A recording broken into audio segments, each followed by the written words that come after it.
Hello and good morning to everyone. आज का जो हमारा टॉपिक है जिसके बारे में हम बात कर रहे हैं वो है गीगर मलर काउंटर। अगर गीगर मलर काउंटर के बारे में बात करें तो ये गैस फील्ड डिटेक्टर है जो कि आज की डेट में सबसे पॉपुलर एंड सबसे ज़्यादा यूज्ड है।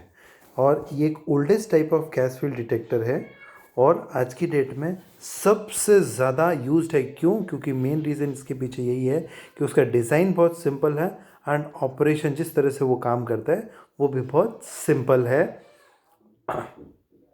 अब प्रिंसिपल के बारे में बात करें कि अगर जैसे कि हमने हमारे लास्ट लेक्चर्स में देखा कि गैस फील्ड डिटेक्टर्स में एक्चुअली होता क्या है कि जब भी कोई पार्टिकल जो है रेडिएशन पार्टिकल इंसिडेंट होता है और गैस के अंदर एंटर होता है तो क्या करता है, गैस के थ्रू पास होता है और आयनाइज करता है गैस एटम्स को। तो यहाँ पर भी क्या हो रहा है, आयनाइजिंग पार्टिकल जो है गैस के थ्रू एंटर हो रहा है आयनाइजिंग चैम्बर में और वहाँ पर क्या है वो आयनाइजेशन प्रोसेस करेगा। That means electron ion pairs produce होंगे। अब इलेक्ट्रॉन आयन पेयर प्रोड्यूस होने के बाद हम लोगों ने क्या किया, जो एनोड इन कैथोड है, सेंट्रल वायर जो है सिलेंडर की that will act as anode और बाहर वाला सिलेंडर कैथोड एक्ट करेगा।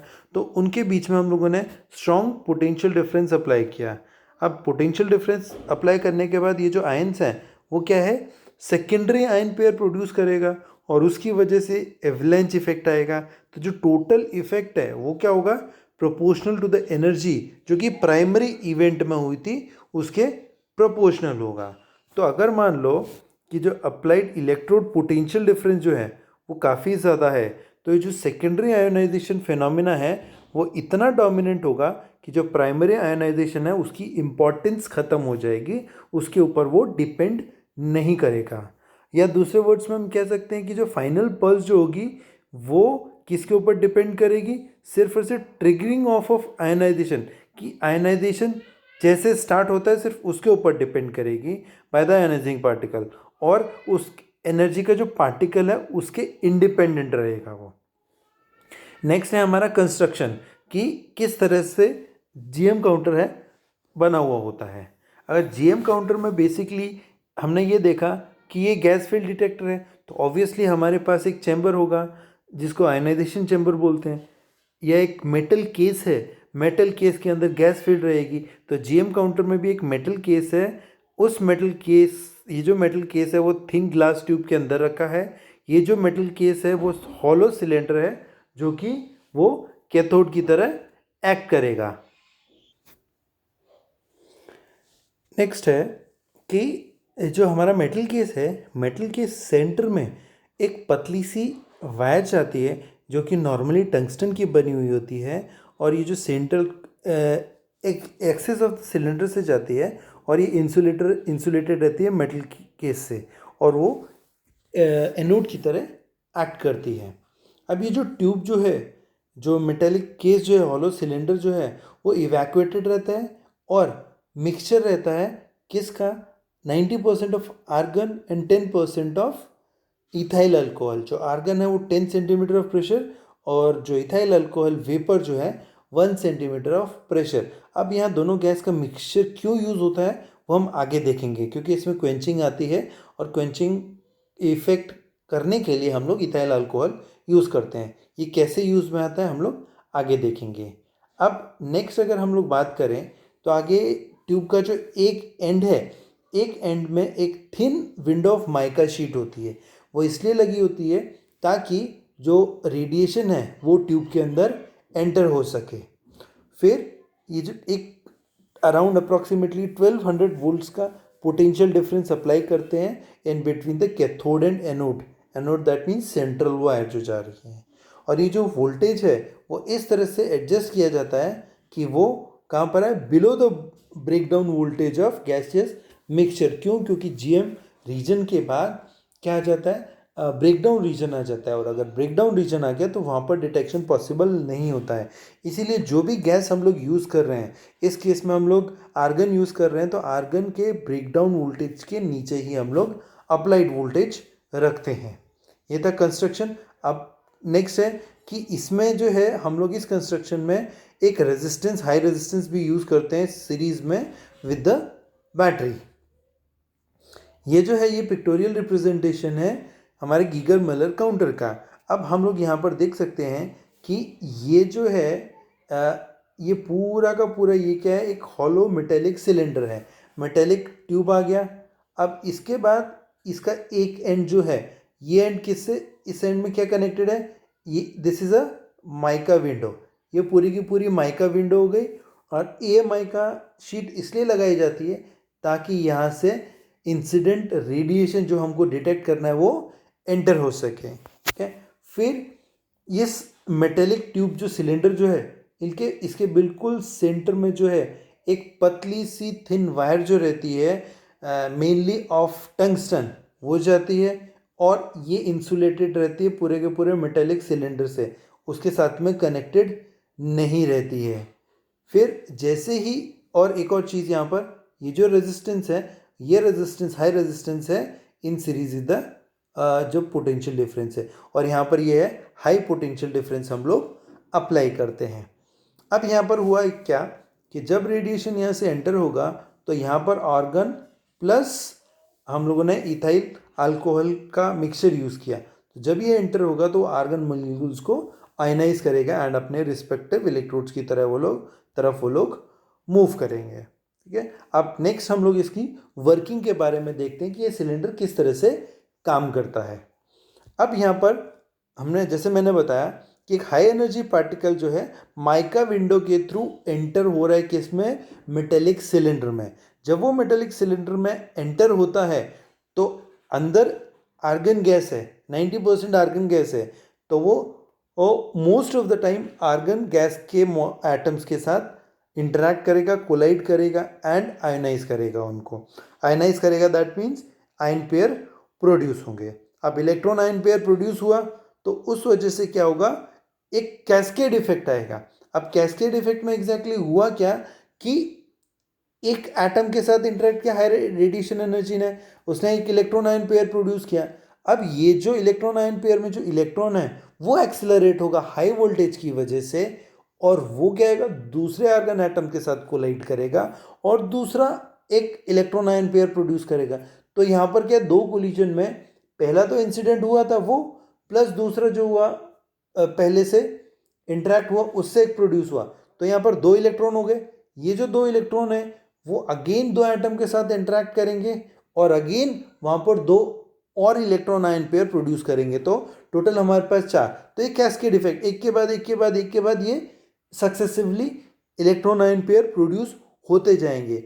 और इस वजह से क्या होगा कि एक इवेंट जो है मैसिव इलेक्ट्रिक डिस्चार्ज में प्रोड्यूस हो जाएगा और उसकी वजह से एक करंट पल्स हमको मिलेगी आउटर सर्किट में।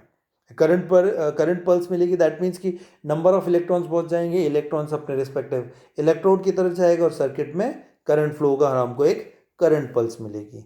अब ये जो करंट है रेजिस्टेंस आर के थ्रू पास होगी और हमको एक वोल्टेज पल्स मिलेगी। ये जो वोल्टेज पल्स है इसकी जो वैल्यू है अप्रॉक्सीमेटली 10 माइक्रोवोल्ट के आसपास रहती है। और ये जो इलेक्ट्रिक पल्स जो है उसको हम लोग एम्पलीफायर में सेंड कर देते हैं और वो उसको एम्पलीफाई करती है अप्रॉक्सीमेटली 5 to 50 वोल्ट्स। जो 10 माइक्रोवोल्ट से हम लोग उसको 5 to 50 वोल्ट्स की रेंज में एम्पलीफाई करते हैं ताकि that can be easily detected. अब हम एम्पलीफाइड आउटपुट की बात करें तो ये एम्पलीफाइड आउटपुट जो है वो काउंटर में फेड किया जाता है। हमको पता है कि हर एक इनकमिंग पार्टिकल जो है वो एक पल्स प्रोड्यूस करेगा। क्यों? क्योंकि जब आयनाइजेशन हो जाएगा, आयनाइजेशन के बाद जो इंसिडेंट रेडिएशन है, एक रेडिएशन मान लो एक पार्टिकल एंटर हुआ, वो सारे के सारे आयनाइज करता हुआ जाएगा और हमको एक पल्स मिल जाएगी। जब ये पल्स खत्म हो जाएगी तब दूसरा पार्टिकल एंटर करेगा, दूसरी पल्स मिलेगी।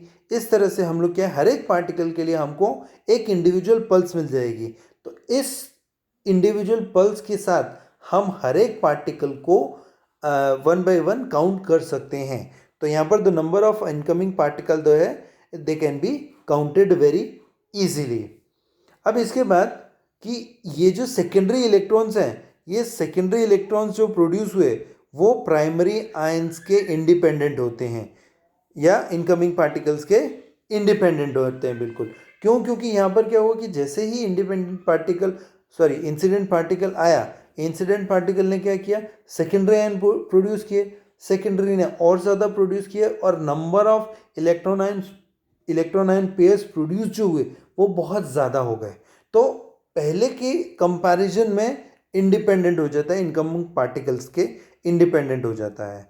और इनकमिंग पार्टिकल क्या करता है, ट्रिगर की तरह एक्ट करता है, मतलब किसी भी चीज़ के स्टार्टिंग की तरह एक्ट करता है ताकि एक सेकेंडरी इलेक्ट्रॉन्स का एवलॉन्च स्टार्ट हो जाए। और इलेक्ट्रॉन जो है वो कहाँ है, एनोड तक पहुँचते हैं और आयोनाइजेशन करंट मिलता है हमको सर्किट में। अब इलेक्ट्रॉन अगर आयन के बारे में, पॉजिटिव आयन के बारे में बात करें तो इलेक्ट्रॉन लाइट इन वेट होता है with respect to positive ions. अब पॉजिटिव आयंस हैवियर होता है तो इलेक्ट्रॉन जो हैं वो एकदम से इलेक्ट्रोड तक पहुंच गए, बट जो पॉजिटिव आयंस हैं वो स्लोली मूविंग है, वो धीरे धीरे जा रहे हैं।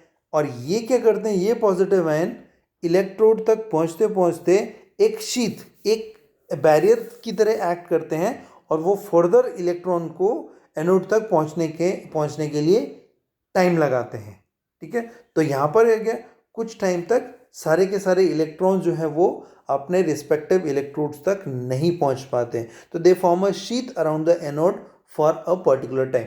ये प्रोसेस जो है बेसिकली जो सेंटर में हमारा एनोड है, एनोड के आजू बाजू जितने आर्गन के एटम्स हैं वहाँ जो आयनाइजेशन हुआ उस आयनाइजेशन में जो इलेक्ट्रॉन है, इलेक्ट्रॉन तो एनोड तक पहुँच जाएंगे, बट जो बचा हुआ जो पॉजिटिव आयन है वो पॉजिटिव आयन एनोड के आजू बाजू इकट्ठे होंगे और जो कैथोड के पास में आयनाइजेशन हुआ वहाँ से जो इलेक्ट्रॉन्स एनोड की तरफ आ रहे हैं वो वहाँ तक नहीं पहुँच पाएंगे। क्यों? क्योंकि बीच में पॉजिटिव आयंस की एक बाउंड्री या शीथ बना हुआ है। तो ये क्या करेगा, रिड्यूस कर देगा पोटेंशियल डिफरेंस को इतनी लो वैल्यू तक कि जो करंट जो पहुंच रहा था सर्किट तक वो रुक जाएगा। इसलिए एक छोटी सी पल्स जो है वो प्रोड्यूस होगी हर एक इनकमिंग पार्टिकल के लिए, छोटी सी पल्स प्रोड्यूस होगी। ठीक है, ये जो डायग्राम दिख रहा है इस डायग्राम में क्या है, ये बता रहा है कि जो पोटेंशियल डिफरेंस है जो हमने इलेक्ट्रोड्स के अक्रॉस अप्लाई किया जीएम काउंटर में और साथ में जो काउंटिंग रेट है वो कितना है। तो हमारा यहाँ पर लेफ्ट हैंड साइड में अगर हम देखें तो ये जो हमारी वाई एक्सिस है इस पे नंबर ऑफ काउंट्स पर मिनट हो गए और ये जो एक्स एक्सिस पे है this is the potential difference applied across the electrodes. अब 1000 जो वोल्ट है ये थ्रेशोल्ड वोल्टेज होता है। यहाँ पर क्या है कि जो एवलॉन्च है वो स्टार्ट होता है और काउंटिंग स्टार्ट होती है। तो जैसे जैसे वो 1100 तक पहुँचता है, 1200 तक पहुँचता है, काउंटिंग इंक्रीज होती है। बट 1200 वोल्ट के बाद एक प्लेटो रीजन आ जाता है एंड 1500 वोल्ट तक जाते जाते गैस डिस्चार्ज स्टार्ट हो जाता है। वो किस तरह से होता है वो अभी हम लोग देखते हैं कि वोल्टेज लेस देन हमने बता दिया कि डिस्चार्ज नहीं होगा, कोई भी काउंटिंग नहीं आएगी। 1000 to 1200 क्या है, नंबर ऑफ पल्सेस इंक्रीज होंगी और क्या है कि जो पल्स है वो लीनियरली इंक्रीज होगी पूरी की पूरी। 1200 से ऊपर के वोल्टेज पे नंबर ऑफ काउंट्स क्या है, कांस्टेंट रहेगी कोई पर्टिकुलर पीरियड ऑफ वोल्टेज के लिए। उस रीजन को हम लोग प्लेटो रीजन बोलते हैं। ये हमारा रीजन जो दिख रहा है this region is called as plateau region. क्यों? क्योंकि नंबर ऑफ या काउंट्स पर मिनट है वो कांस्टेंट हो जाते हैं यहाँ पर। और इस रीजन में मैग्नीट्यूड ऑफ पल्स जो है वो independent of amount of original ionization हो जाता है। और ये जो प्लेटो रीजन है वो जीएम काउंटर ऑपरेशन के लिए यूज़ में होता है। अगर मान लो कि जो वोल्टेज है फर्दर इंक्रीज किया तो वहाँ पर क्या है, कंटिन्यूस डिस्चार्ज स्टार्ट हो जाता है जो कि अनडिज़ायरेबल है। हम लोग ऑलरेडी देख चुके हैं हमारे प्रीवियस लेक्चर में कि जो जीएम रीजन के बाद वाला रीजन है उसमें क्या है, एकदम से एक कंटिन्यूस डिस्चार्ज स्टार्ट हो जाती है जिसमें कि काउंटिंग या डिटेक्शन पॉसिबल नहीं हो पाता है। अब ये तो हो गया बेसिक ऑपरेशन। अब हम लोगों ने ये देखा कि जब आयनाइजेशन हो रहा है, सेकेंडरी आयनाइजेशन के बाद एनोड के आजू बाजू पॉजिटिव आयंस की शीट प्रोड्यूस हो गई है। वो क्या है, फर्दर इलेक्ट्रॉन्स को एनोड तक पहुंचने के लिए रोकती है। तो इस चीज़ को कम करने के लिए हम लोग एक प्रोसेस यूज़ करते हैं। अब इस चीज़ को हम लोग क्वेंचिंग बोलते हैं। अब क्वेंचिंग वर्ड जो है इसका लिटरल मीनिंग देखें तो एक नॉर्मल से quenching the thirst, that means प्यास बुझाना, मतलब प्यास को एकदम सप्रेस कर देना, ख़त्म कर देना। तो हम लोग क्या पानी यूज़ करते हैं और प्यास को बुझा देते हैं, दैट इज़ क्वेंचिंग। अब यहाँ पर भी क्या हो रहा है कि यहाँ पर कुछ शॉर्ट पीरियड ऑफ टाइम के लिए जो है हमको पल्स नहीं मिलती है, तो वो जो पीरियड है उस पीरियड में क्या है कि ये हमारा जो जीएम काउंटर है वो काम करना बंद कर देता है। तो वो भी हमारे लिए अनडिज़ायरेबल है, क्योंकि कुछ टाइम के लिए हमको रुकना पड़ेगा, भले ही वो टाइम बहुत शॉर्ट पीरियड रहता है, बट स्टिल उस पीरियड के लिए वो काम करना बंद कर देता है। इट इज़ अनडिज़ायरेबल, तो हमको उसको ख़त्म करना है, तो उसके लिए हम लोग क्वेंचिंग प्रोसेस यूज़ करते हैं। और स्टार्टिंग में मैंने ये बताया था कि जो गैस चैम्बर है, गैस चैम्बर में argon gas plus ethyl alcohol vapour use करते हैं। तो जो इथाइल अल्कोहल वेपर है ये क्वेंचिंग फिनोमेना यूज़ करने के लिए काम में आता है। अब हुआ ये, जैसे ही शीत बनी, ये शीत क्या करती है, शीत नहीं सॉरी, ये क्या करता है कि जो इथाइल अल्कोहल है, इथाइल अल्कोहल के साथ जो सेकेंडरी इलेक्ट्रॉन्स हैं, सेकेंडरी इलेक्ट्रॉन जो प्रोड्यूस हुए हैं वो क्या करता है, वो इथाइल अल्कोहल के एटम्स के साथ इंटरेक्ट करता है। अब जब इन एटम्स के भले ही 10% है, बट स्टिल कुछ एटम जो है उन एटम के साथ इंटरेक्ट करेगा। इंटरेक्ट करने के बाद इनके साथ वो न्यूट्रलाइज हो जाएगा इथाइल अल्कोहल के साथ, और न्यूट्रलाइज होने के बाद जो सेकेंडरी इफेक्ट है, जो एवलॉन्च है, वो एवलॉन्च प्रोसेस स्लो हो जाएगा, और उसकी वजह से सेकेंडरी आयनाइजेशन स्लो हो जाएगा, और ये जो सेकेंडरी आयंस जो हैं वो कम हो जाएंगे, और उस वजह से जो जिस पीरियड के लिए काम करना बंद कर देता है वो प्रोसेस ख़त्म हो जाएगा या बहुत ज़्यादा स्लो डाउन हो जाएगा।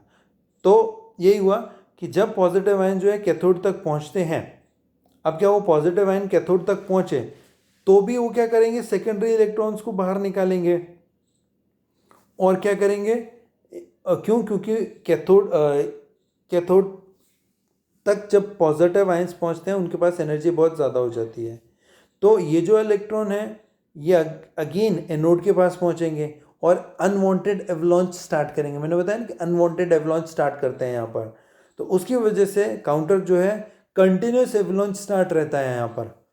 तो मेजरमेंट की ड्यूरेशन में काउंटर क्या है, डिस्टिंग्विश नहीं कर पाता है दो टाइप ऑफ पल्सेस के बीच में, एक जो कि इनकमिंग पार्टिकल की वजह से है, दूसरा ये जो अनवांटेड एवलॉन्च हुआ उसकी वजह से है। तो क्या हुआ कि हम लोग क्या करते हैं, अनडिजायरेबल कंटिन्यूस एवलॉन्च को रोकने के लिए ये क्वेंचिंग यूज़ करते हैं। अब इसमें क्या हुआ कि क्वेंचिंग क्या होता है, elimination of sheet of positive ions around the cathode, जो मैंने आपको बताया कि कैथोड के आजू बाजू जो पॉजिटिव आयंस की जो शीट है उसको ख़त्म करने के लिए यूज़ करते हैं। प्लस ये जो पॉजिटिव आयंस एनोड तक पहुँचे, एक्स्ट्रा इलेक्ट्रॉन इजेक्ट हुए कैथोड से, और फिर साथ में क्या हुआ, एक्स्ट्रा एवलॉन्च स्टार्ट हुआ, उसको ख़त्म करने के लिए, दोनों चीज़ों में हम लोग क्वेंचिंग यूज़ करते हैं। अब इसमें जो क्वेंचिंग है अलग अलग टाइप से होती है, तो वेरियस टाइप्स ऑफ क्वेंचिंग अगर बोल सकते हैं, तो उसमें से सबसे पहली टाइप ऑफ क्वेंचिंग है सेल्फ क्वेंचिंग। अगर मैं सेल्फ क्वेंचिंग की बात करूं तो इसमें क्या है कि इट इज़ ऑटोमेटिक क्वेंचिंग, जो मैंने अभी आपको बताया कि 90:10 का ratio, 90% argon gas and 10% ethyl alcohol vapour जो कि हम लोगों ने ऐड किया, तो वो क्या करती है, अनडिजायरेबल कंटिन्यूस एवलॉन्च को रोकती है। ये हो गया सेल्फ क्वेंचिंग। अब काउंटिंग, सेल्फ क्वेंचिंग में काउंटिंग रेट के बारे में बात करें तो जीएम काउंटर क्या है, वो अप्रॉक्सीमेटली 5000 पार्टिकल्स पर सेकेंड काउंट कर सकता है, और ये काउंटिंग रेट क्या है, डेड टाइम और रिकवरी टाइम के ऊपर डिपेंड करता है। अब ये जो डेड टाइम और रिकवरी काउंट क्या हुआ वो देखते हैं। अब सबसे पहले डेड टाइम की बात करें तो डेड टाइम मैंने बताया कि कुछ शॉर्ट पीरियड ऑफ टाइम के लिए वो काम करना बंद कर देता है, तो डेड टाइम दैट मीन्स कि tube to recover between the counts. अब काउंटर में क्या है, स्लोली मूविंग पॉजिटिव आयंस क्या है, वो 100 माइक्रोसेकंड लगाते हैं कैथोड तक पहुंचते पहुंचते, और अगर मान लो उसी ड्यूरेशन में सेकेंड पार्टिकल एंटर हो गया ट्यूब के अंदर, तो वो पल्स नहीं दे पाएगा, क्योंकि ओरिजिनली पहले ही पल्स चल रही है और साथ में एक और आ गया, तो वो दोनों पल्स मर्ज हो जाएगी। तो वो दोनों पल्स के बीच में या दोनों पार्टिकल के बीच में डिस्टिंग्विश नहीं कर पाएगा। क्यों? क्योंकि जो पोटेंशियल डिफरेंस है वो लो है। तो इस टाइम इंटरवल को हम लोग डेड टाइम बोलते हैं, जिसमें डिटेक्शन पॉसिबल नहीं होता है। The next is recovery time. अब रिकवरी टाइम मतलब डेड टाइम के बाद ट्यूब क्या करती है, अगेन 100 माइक्रोसेकेंड का जो टाइम है वो दोबारा लेती है अपनी ओरिजिनल वर्किंग कंडीशन में आने के लिए। ये जो टाइम है उस टाइम को हम लोग रिकवरी टाइम बोलते हैं। तो यही टाइम है जिसके बाद ओरिजिनल पल्स इवेंट रीस्टोर होती है और दोबारा नेक्स्ट पार्टिकल के लिए हम लोग काउंटिंग कर सकते हैं। The next is paralysis time. अब ऑब्वियसली पैरालिसिस दैट मीन्स कि कोई भी चीज़ इनएक्टिव हो गई, वहाँ पर कुछ भी काम नहीं होगा। तो ये जो डेड टाइम है प्लस रिकवरी टाइम, इस पूरे टाइम में dead time plus recovery time कोई भी काउंटिंग पॉसिबल नहीं है। तो इसीलिए इस दोनों के सम को हम लोग पैरालिसिस टाइम बोलते हैं, जो अप्रॉक्सीमेटली 200 माइक्रोसेकेंड्स होते हैं। कैसे? 100 माइक्रोसेकेंड्स डेड टाइम के लिए और 100 माइक्रोसेकेंड्स रिकवरी टाइम के लिए। तो ट्यूब जो है वो सेकेंड पार्टिकल के लिए 200 माइक्रोसेकेंड्स के बाद ही रिस्पॉन्ड कर सकता है। अगर पहला पार्टिकल एंटर हुआ उसके बाद 200 माइक्रोसेकेंड के बीच में, उससे पहले ही अगर मान लो दूसरा पार्टिकल एंटर हुआ, तो डिटेक्शन सेकेंड पार्टिकल के लिए पॉसिबल नहीं हो पाएगा। वो 200 माइक्रोसेकेंड के बाद में ही पॉसिबल होगा। जो ये जो दिख रहा है ये हमारा सेम डेड टाइम और रिकवरी टाइम बता रहा है। ये जो पोर्शन है हमारा, ये पोर्शन जो है आयनाइजिंग पार्टिकल की एंट्री बता रहे हैं। यहाँ पर एंटर हुआ, अब एंटर होने के बाद वो क्या करेगा, काउंटिंग करेगा। काउंटिंग करने के बाद काउंटिंग स्टार्ट होगा। तो यहाँ से लेके यहाँ तक का जो ड्यूरेशन है, ये जो टाइम है, ये 100 माइक्रोसेकेंड का टाइम, इसमें हमको पहली पल्स मिली और वो क्या है, वो रजिस्टर हो रहा है और ये जो पल्स है हमको मिल रही है। उसके बाद वो क्या करेगा, रिकवर होने का नेक्स्ट 100 माइक्रोसेकेंड लेगा अपनी ओरिजिनल कंडीशन में आने के लिए, और इस टाइम के बाद ही दूसरा पार्टिकल एंटर करेगा, तो ही वो रजिस्टर हो पाएगा या डिटेक्ट हो पाएगा।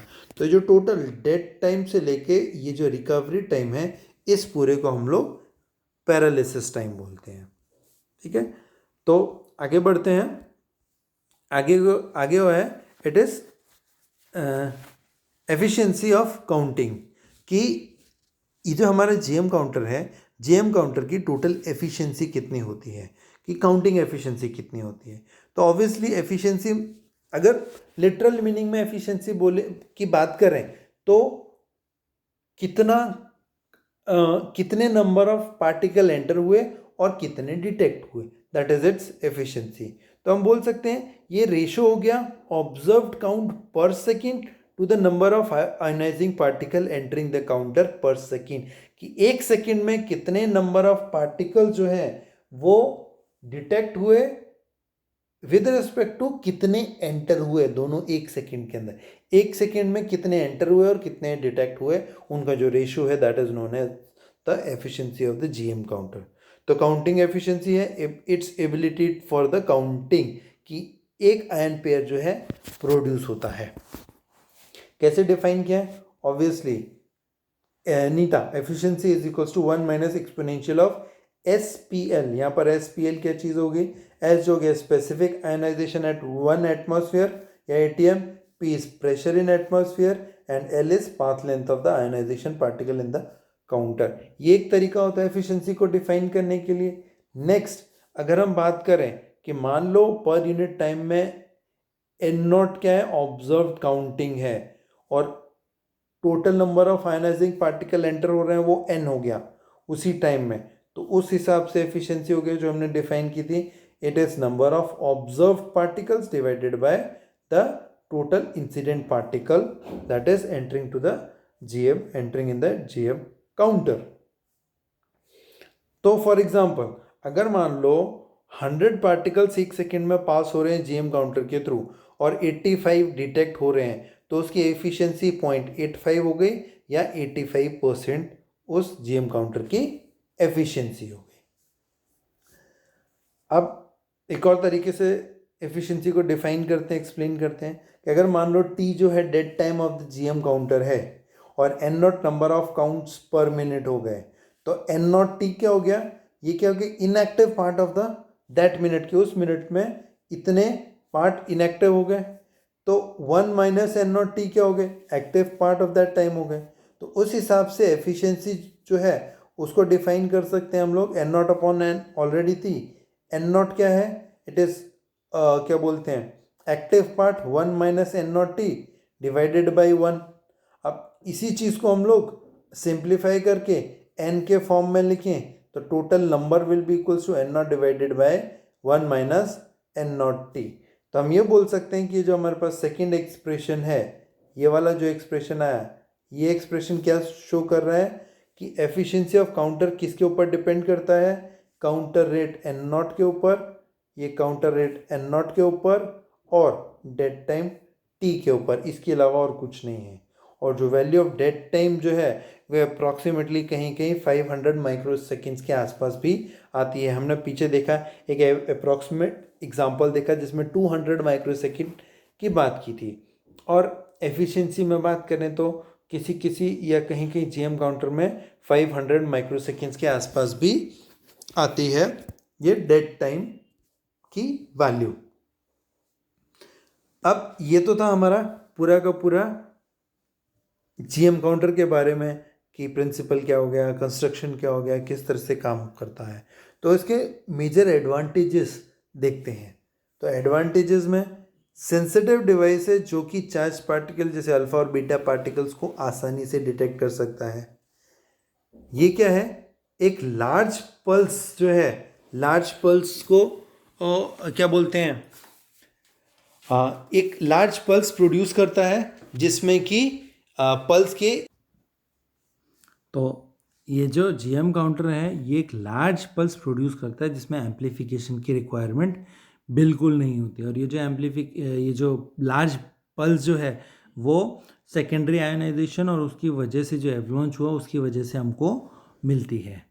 और ये जो जीएम काउंटर है ये कांस्टेंट आउटपुट पल्स साइज देता है जो कि इनिशियल आयोनाइजेशन के बिल्कुल इंडिपेंडेंट होता है। ये इसका एडवांटेज हो गया, क्योंकि मान लो इनिशियल आयोनाइजेशन है उसके ऊपर डिपेंड करता तो आउटपुट पल्स जो है वो हमको ढंग से नहीं मिल पाती। फिर ये जो जीएम काउंटर है जिसमें ट्रांजिस्टर्स इलेक्ट्रॉन जो होते हैं वो हमको मिलता है वो, और ये जो है ये एक पोर्टेबल डिवाइस होती है जो कि मिनरल प्रोस्पेक्टिंग या कॉस्मिक रेस के काम में भी आती है।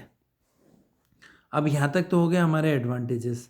अब एडवांटेजेस हैं तो कुछ ड्रॉबैक्स भी इस जीएम काउंटर के होते हैं।